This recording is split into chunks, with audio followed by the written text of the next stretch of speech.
Thank you for joining us on the Client Experience Revolution podcast. I'm your host, Raya Gonzalez, and this is episode 14, which is part 2 of an awesome interview that I had with Dr. Jericka Dodd, a licensed pharmacist and a public speaker, an all-around advocate for those who have chronic illness or who have chronic addiction to helping others and not helping themselves. So I hope that you'll enjoy this episode, an extension of episode 13, where we really took a deep dive in how to live your life in a more authentic way.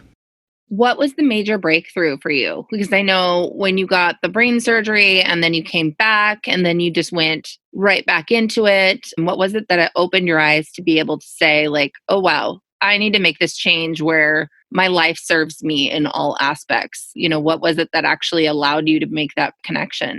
Well, I think really when my health began to call again and I was not sleeping at night, and if I did happen to fall asleep, I'd wake up in a panic attack. And then by day, when I would drive, even short distances, I would, fall asleep while driving, while in motion, maybe on the highway, 65, 70 miles per hour. And I would start dozing, or even sitting at a traffic light and sitting still would fall asleep. And I remember going to a neurologist several times saying, hey, this is a problem. In the back of my mind, I'm cringing, going, oh my gosh, are they going to take my license from me? Because, he said, no, you don't have narcolepsy. That's not the problem.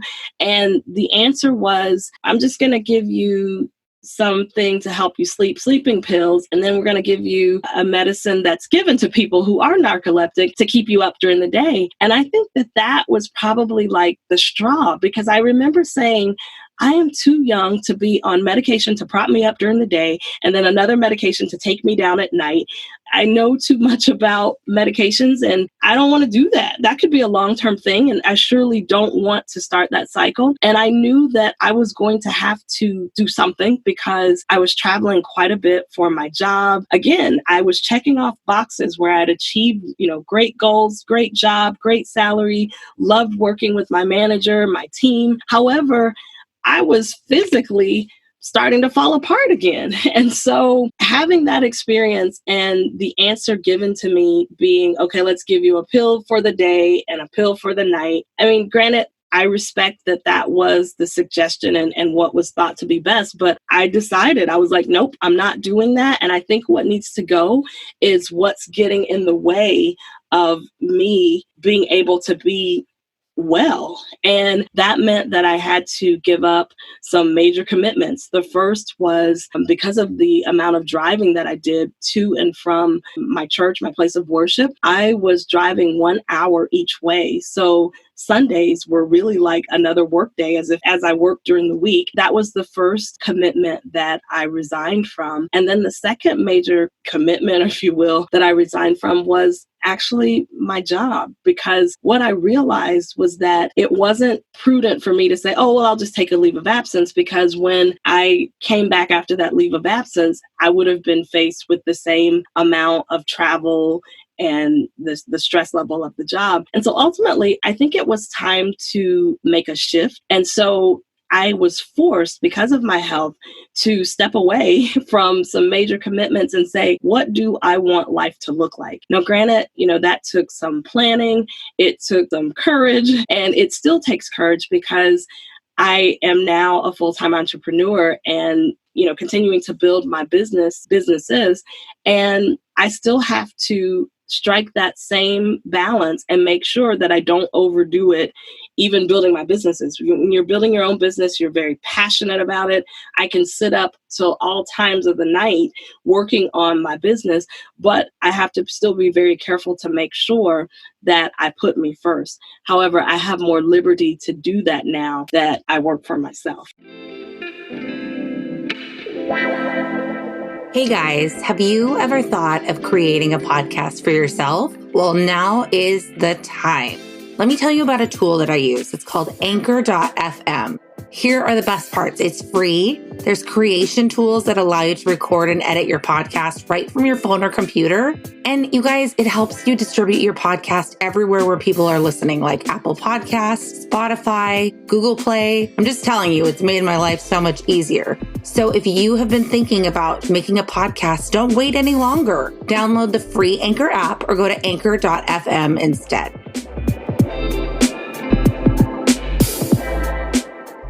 Yeah, that's so crucial. And guilty up until midnight last night. Yeah, I think that can be definitely a challenge. How do you find relief from stress from like the things that pop up that are just part of daily life? Like when you're an entrepreneur and you don't have the security of knowing where the next paycheck is going to come from, what do you find in terms of ways that you are able to recenter and take care of yourself in that situation? So one of the things that I had to decide to do very early on in this journey was that I will not worry. As an entrepreneur, you're right. Cash flow and clients and, all types of things can become, sources or points of worry. And I decided that I will not worry. There are many things in this life that I do not have control over. And one of them is other people. And so no matter what it looks like, I have decided that I won't worry. It may not be good, but I cannot spend the time worrying. I believe that the answer is going to come, or either I know someone who can help me find the answer, or I know someone with the answer, or I know the answer. But I believe that worry takes away from, a whole lot of things. And I surely can't rest. I can't be my best if I'm worried. And that may sound really simple. It's really a mindset approach, because if my mind is not where I need it to be, then I'm still no good either. And the other thing that I do is it's very important to have meditation and prayer time and quiet time. Oftentimes as an entrepreneur, we can really get going, like you said, up till midnight. I mean, in a day's time, I can talk to so many people, potential clients that I'm worn out at the end of the day, but making sure that my day is anchored in the beginning and at the end with time for quiet, for me to sit still, to journal if I need to get all that's on my mind out onto a piece of paper, whatever I need to do in that time. Maybe it's listening to my affirmations in the morning as I start my day to remind myself who I am. And definitely staying connected with my faith is very, very important to me. And I think that does more to center me than anything else, because as an entrepreneur, the tide rises and falls. And to be able to ride that wave, I think you have to be centered. My aunt is an ordained minister. And the last time we spoke, she said, Raya, you've been really on my heart because I can sense, and I've been really praying for you because I can sense that you're running too hard. And she said, I want you to remember that every good book has margins. The page has margins. And she said, in order for you to write the good book of your life, you need to leave yourself room in the margins. Yes. And she's like, if you're dragging things all the way to the edge, you're leaving no room for the blessings that the universe can bring to you. And that I thought was such a poignant reference and visual of saying, like, am I in this moment leaving margins for the delight, right? The things that we don't expect to come into our lives. Mm-hmm. I would love to bottle your ability to not worry. And actually, in all seriousness, like, what would you say to somebody who, I have clinical anxiety, so worry is like a part of my life. And I find that I'm definitely actively working towards management and finding the things that are calming and centering. But, when you speak to other women who say, I worry all the time and I know that it's a waste of time, but I'm just not sure how to curb that or, cut that from my life. What would you say to that? So one of the things that I discuss with my coaching clients is I say, okay, what is it?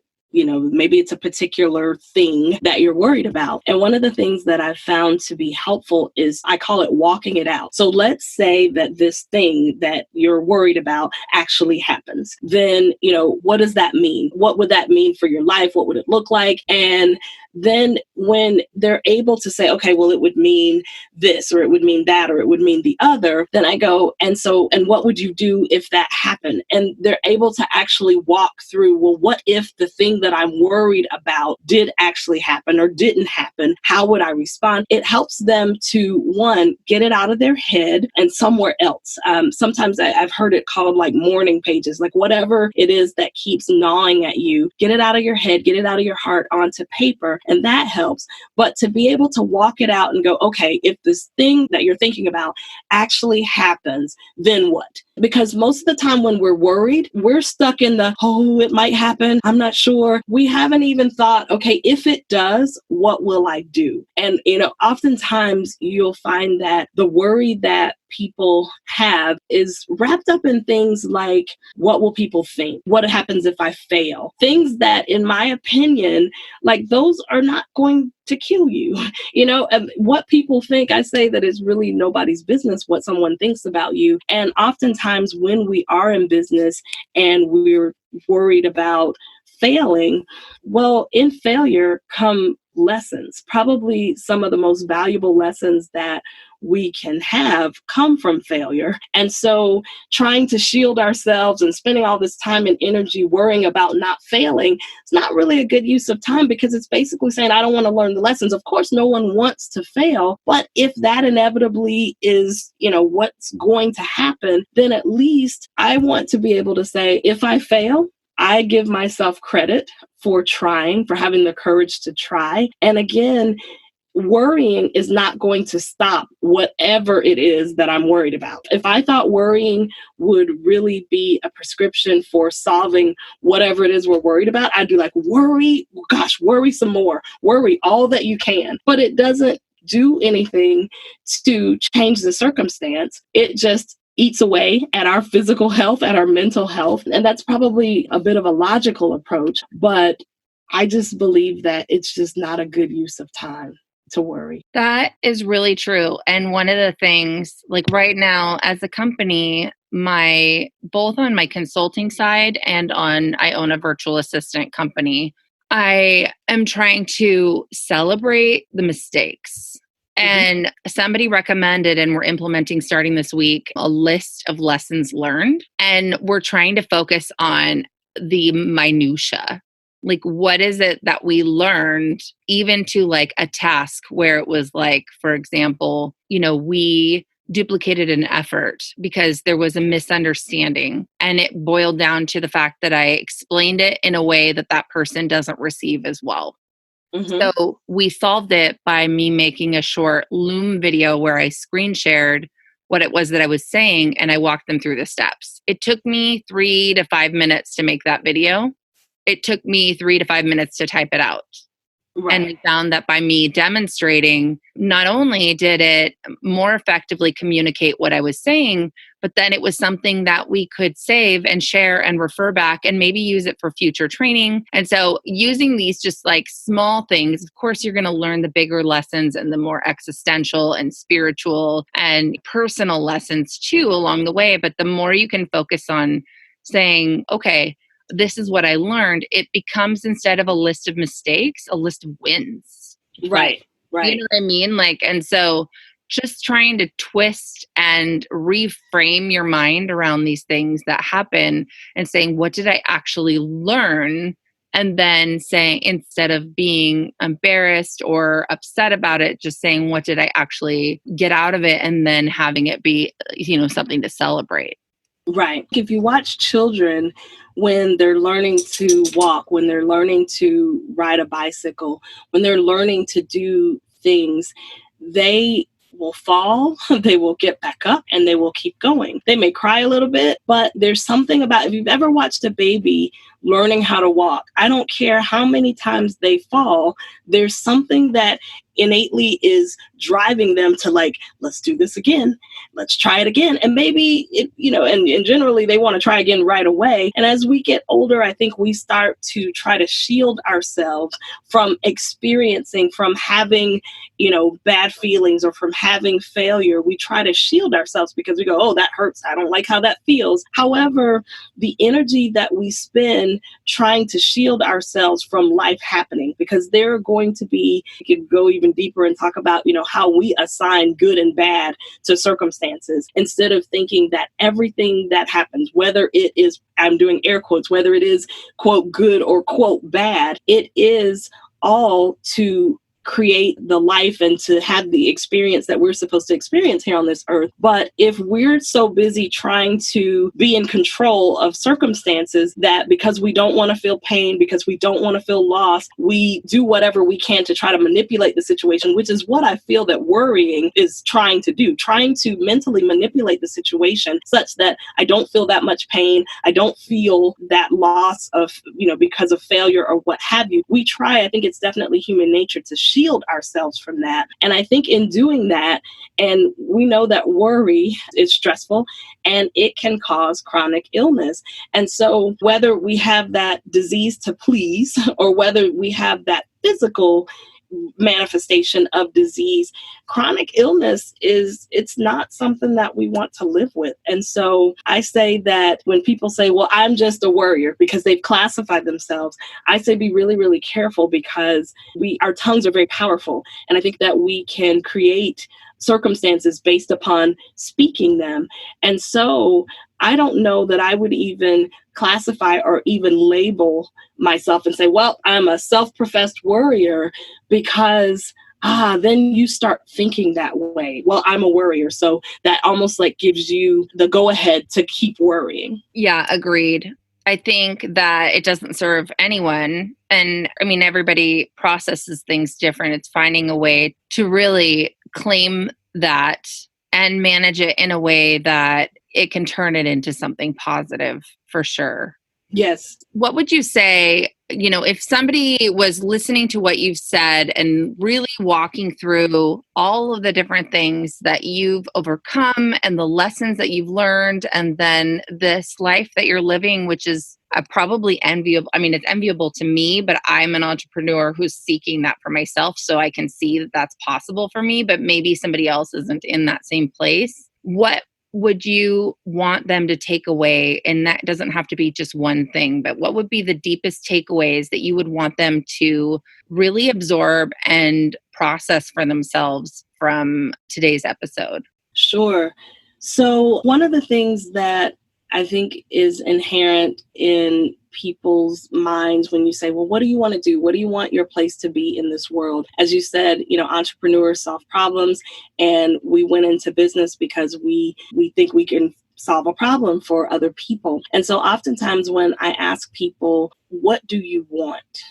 Which it's really interesting when you ask women that question, that they will tell you what they don't want. But when you ask, what do you want? Oftentimes people will say, well, I just want to help people. I just want to do this for people. I just want to do that for people. And that's great. That's wonderful. However, I would surmise and I'd say your business will never reach the potential, and you as a business person will never reach the potential that you could if you do not prioritize yourself. Because as we spoke of and alluded to earlier, when you don't prioritize yourself, which means your mental health, your spiritual health, your physical health, if you don't prioritize yourself, then you're 100% at risk of anything that could be warded off by you prioritizing yourself. You're at 100% risk of it happening. And because of that, it's so important that even though it's counterintuitive, even though it's not second nature to us, if you will, we don't put ourselves first. And if I could leave the listening audience with anything, I would say you have to put yourself first. And then you cannot pour from an empty cup. So when you put yourself first, you're able to pour and give and serve in the ways that you want to serve. You're able to help people. And I think that those are noble things to do. I want to do that as well. But what I understand is that I'm best when I prioritize myself first. I love that. I can just even see that as a beautiful Instagram post. Mm-hmm. Yes. The other thing, and it probably will go on social media today too, is I was feeling one of my consulting clients is also somebody who I've known like almost my whole life. And, I'm jet lagged, and I'm coming off of like an amazing but emotional week. And I was like, it was a moment of vulnerability. And I said to her, I just wish I could be better. And she goes, Raya, when you're trailblazing and you're inventing something that no one has ever done before, how can you be better? Like, how could you possibly be better at something that you're making brand new in the world. I just like sat back and I thought, I can't. I'm being brave. I'm doing something that other people wouldn't necessarily step out. And I think we need to extend grace to ourselves Yes. and say, we are literally doing the best that we can. And that's not a cop out. That's like a miracle. Mm-hmm. We are fully engaged on all pistons in our lives. And what an amazing miracle that would be is if we could do that and put ourselves first. Right. And what like amplification to the difference that we're making in this world if we did that. And Yes. so I just thought, oh, like that was a very powerful moment, like very convicting in the very, very best of ways, and really gave me pause to say, okay, this is like first all the priorities and then everything else. Right. And so it's a work in progress, as you know, like we're always in beta, right? Like we're always figuring it out along the way. Thank you for those little tidbits because I think that's so important.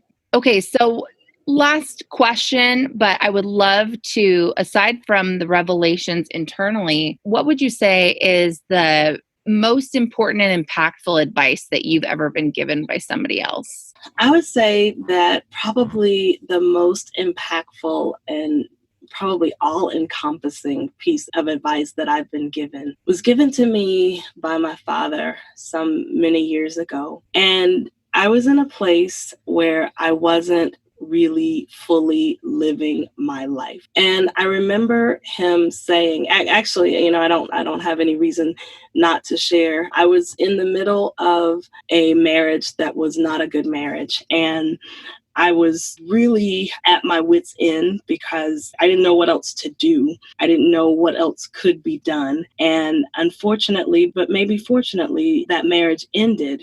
However, I remember my father saying to me in that time, live your life. He said, I can't tell you whether to get a divorce or not, because that's a decision that you have to make. But he said to me, but you have to live your life. Like, I don't want you to look up 5, 10, 15, 20 years from now and life has just passed you by.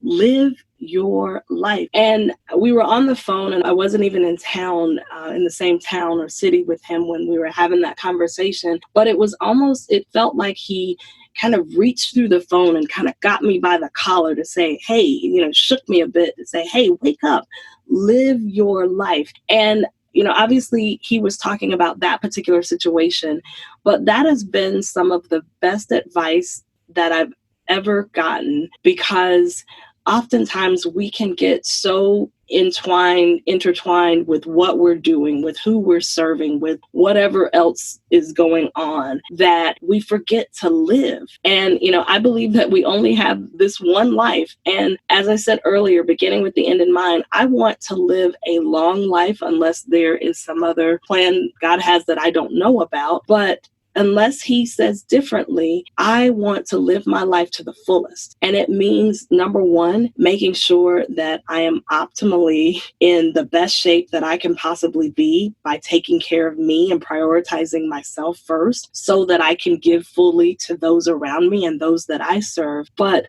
there's just something to be said when you are on a mission to live your life. It shows up in the decisions that you make. It shows up in the way you show up in the world. I think that when you and I kept meeting by that elevator, it seemed to me like each time the elevator doors opened, you were right there, happened to be right there. And we could not get enough of each other. And I think it's because we were in that moment and nothing else was taking precedence or priority. And we were living life and we were connecting. And that's what I want to share most, is that bit of advice given to me. Live your life. That is so profound and simple, right? But not easy. Yes. But so profound. And I just want to thank you from the bottom of my heart. Again, it's just like, it's divine timing that we planned this quite some time ago. So there was no like ulterior or, ability to know how relevant this would be to my day in this moment. And I'm hoping that this message hits people at a time that it is also just relevant to what they're experiencing in that moment, and that they're able to take the time to really listen all the way through and take away the little tidbits that can speak to them and, spur ideas on how they can better live their lives and put themselves first. Mm-hmm. But I just want you to know that you've really blessed me today. And I really, really appreciate your time. And I just know that this message in particular was needed for at least one person out there. And if one person was touched, aside from you and I in this conversation, then we have done our job today. Don't you think? You're absolutely right. I hope that someone has been given a different perspective and some things to think about. And I hope that if they're hearing this and they are not living their life, that they will really pause and say, what do I need to change? What do I need to shift so that I can live my life? Well, Jericka, this is amazing. And this is a conversation that needs to keep going on. So I want my audience to know how they can continue to stay in contact, how they can reach out to you personally. Why don't you share the best ways for them to get a hold of you? Sure. So with regard to following me on social media, I am on LinkedIn and Facebook and Instagram as Jericka Dodd. And I have a group for health-related conversations that I share information that's supportive of health. That group is on Facebook, and the name is actually getting ready to change. That's part of my strategic plan for 2020. So the name is changing, and I'll make sure that by the time this is edited, it will be changed to some kind of chronic illness, because I really want to continue encouraging people to recognize the chronic illnesses that they have, both physical and otherwise, and how to, one, avoid them, and then how to obviously recover and get better, both from a medical standpoint, but also from just a life standpoint. The name of that Facebook group is Some Kind of Chronic Illness. And the website for the pharmacy consulting practice that I have, where every patient can have their own personal pharmacist, is yourpharmacyadvocate.com. That's the name of the business, Your Pharmacy Advocate. So the website is yourpharmacyadvocate.com. So those are the best ways to reach out to me. And I'm happy to have a chat with anyone that is interested in looking at ways to better their health, especially if they are experiencing chronic illness. And then there's one other place that I think if any of my audience is a female pharmacist and does need support, why don't you tell the audience a little bit about your magazine as well? Oh, and we said that I shouldn't forget that. I just released the premiere issue of a magazine that I was inspired to publish called Pharma-Sis, and it's a play on the word pharmacist, but it's Pharma, Pharma, capital S as in Sam, I-S as in Sam, so Pharma-Sis. And it's a magazine to celebrate women in pharmacy. And the reason being is the pharmaceutical industry, and not just the pharmaceutical manufacturers, but the world of pharmacy is undergoing quite a bit of disruption now. And so jobs and the market and, things are really starting to change. And I would hear, as I would have pharmacists approach me to ask me to coach them in making changes in their career or building a business, I would hear them really despair about, is this really possible to do? And so I published this magazine to highlight women in pharmacy who have pivoted in their career or they have built a business, and show that it really is possible to create the life of which you dream. And I know we spoke about that a little bit earlier. And it is specific to women pharmacists. However, I think anyone would be inspired to read the stories of the women pharmacists in this magazine, and it will be published quarterly. So to access the website for the magazine, to get a copy, either a digital download or the actual soft copy delivered, the website is pharmasismag.com. So PHARMA, S as in Sam, I, S as in Sam, mag, M as in Mary, AG.com. pharmacistmag.com to see a little bit of a blurb on each of the women that are featured in this issue and upcoming issues, as well as to download a copy or order a soft copy to be delivered. That's amazing. Thank you so much. Like I said, I'm honored to have you on the show. And that's a wrap for us. So thank you, everyone, for joining us on the Client Experience Revolution. You have been here with your host, Raya Gonzalez and Dr. Jericka Dodd. We invite you to connect with us on Facebook. We do have the Client Experience Revolution group. We're always open to topic ideas and feedback on our episodes. And as always, you can reach out to me personally to schedule a call. I want to hear about your business and about how things are going and if there's any way that I can be of support to you. So my website is rayagonzalez.com. You can reach me at rayagonzalez.com/contact. Or just find us on Facebook, Instagram, and everywhere. Admin Prestige, or Instagram handle is Admin Prestige Plus. Find and follow. We always want to hear from you. So thank you, everyone, and we will see you next time.